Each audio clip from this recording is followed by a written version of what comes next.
संगीत प्रेमियों तो फिर किशोर कुमार तैयार है। মিউজিক লাভার বন্ধুরা, আজকে একটু ৮০-র দশকের দিকে ফিরে যাই, যখন আমাদের প্রত্যেকের ঘরে ঘরে এরকম টিভি বা মুঠোফোনের জমানা ছিল না।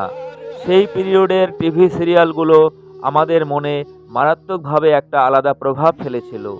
আর এই ৮০-র দশকে কিশোর কুমার টিভি সিরিয়ালের জন্য একটা গান গেয়েছিলেন। সিরিয়ালটির টাইটেল সংটি ছিল কিশোর কুমারের কণ্ঠে। আজকের ভিডিওতে সেটাই তুলে ধরছি। সো মিউজিক লাভার বন্ধুরা, চ্যানেলটি সাবস্ক্রাইব করে শেষ পর্যন্ত থাকার আন্তরিক অনুরোধ জানাই। पल पल दिल के पास। সালটা ১৯৮২, যখন আমাদের দেশে এশিয়ান গেমস হয়। তার পূর্বে কিন্তু দূরদর্শন ছিল সাদা কালো, আর তখন প্রত্যেকের ঘরে ঘরে এরকম টিভি সেটও ছিল না। এরপরে চলে আসে কালার টিভি।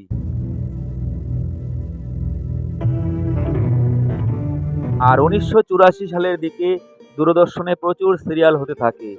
সেই পিরিয়ডের সিরিয়ালগুলো ভীষণ জনপ্রিয়তা পায়।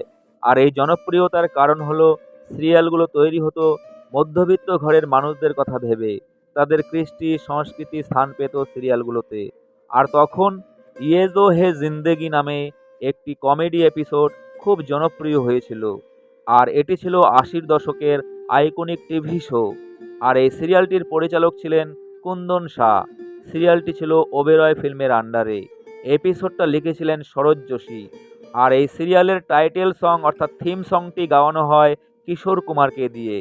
তো চলুন বন্ধুরা, কিশোরজির কণ্ঠে ৮০-র দশকের সেই টিভি সিরিয়ালের টাইটেল সংটির কিছু অংশ আমরা শুনে নিই।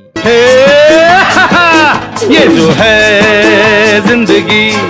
আর এই থিম সংটি লিখেছিলেন বিনোদ শর্মা, কণ্ঠ দিয়েছিলেন কিশোর কুমার। थोड़ी मीठी थोड़ी खट्टी और थोड़ी तीखी थोड़ी तीखी। আর গানটিতে সুর করেছিলেন অজিত সিং। फिर भी इसको हंस कर जीने का अलग ही है मजा। শুনছেন ৮০-র দশকের জনপ্রিয় টিভি সিরিয়ালের থিম সং কিশোর কুমারের কণ্ঠে। मेल मिलते यहाँ अनमेल सदियों से है यही। কিশোরজির কণ্ঠে গানটি আপনাদের কেমন লাগছে অবশ্যই জানান কমেন্ট বক্সে। अलग ही है मजा।